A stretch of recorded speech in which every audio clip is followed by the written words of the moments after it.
Albania's hotel prices jumped 14% in like a single summer.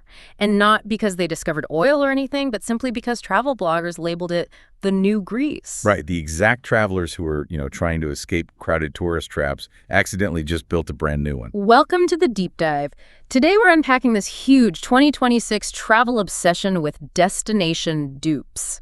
For those listening, we're looking at the frantic hunt for real alternatives and, well, the ethics of what happens when the internet actually finds them. Yeah, it's a massive shift in how we travel.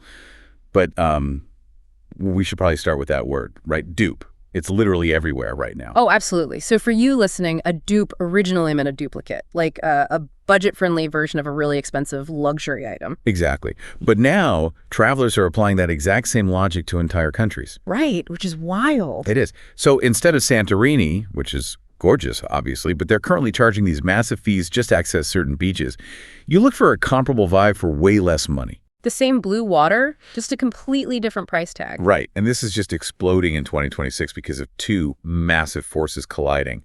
First, our travel budgets are just tighter all around. Yeah, everybody's feeling the squeeze. Exactly. And second, famous cities are literally fighting back against over-tourism. I mean, Venice is charging day tripper fees now. Oh, and Barcelona, residents there are actually spraying tourists with water guns. Yeah, I saw those videos. It's intense. Because those famous places are actively discouraging visitors, people are desperately hunting for underrated gems. Places that offer incredible experiences but just haven't been swarmed yet. Right. And suddenly, Porto is being aggressively pitched as this perfect alternative to Barcelona. Because you get the stunning architecture and like the incredible wine, but at a fraction of the cost. Or take Ljubljana in Slovenia. Oh yeah, that's a great example. People are swapping it in for Venice because it has these beautiful medieval canals just without the giant cruise ships completely blocking your view. Right, it feels much more manageable. But okay, wait, let's unpack this for a second. Calling Porto the Barcelona dupe feels, I don't know, like a backhanded compliment. Oh, totally. Isn't that basically like telling someone you look great for your age? Like it contains an insult right inside the compliment. Yes, exactly. I'm so glad you brought that up. Mm-hmm. When you frame Porto just as a cheaper Barcelona, you're completely erasing centuries of its own unique Portuguese history. Just fit a travel algorithm. Right. Porto isn't a copy of anything.